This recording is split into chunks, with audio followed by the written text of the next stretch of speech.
Publishing a tender without approvals. After the internal users and roles have been added. All the documents completed. Optional evaluations have been included. All the vendors have been added, the tender can now be published. Click the Publish button, and enter a password. If any invitations cannot be sent out at the time of publishing, the system will ask you to send out invitations manually. The tender is now published, and the status shown in the Properties section.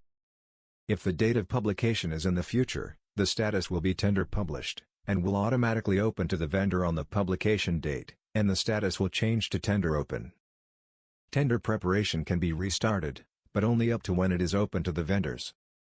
If the date of publication is that day, the tender will be immediately available to the vendors, and the status set as Tender Open. When the tender is open, it will be listed in the Outstanding Tasks section of the vendor dashboard. If agreed with the vendors, the tender can be closed early by clicking the Close Tender link.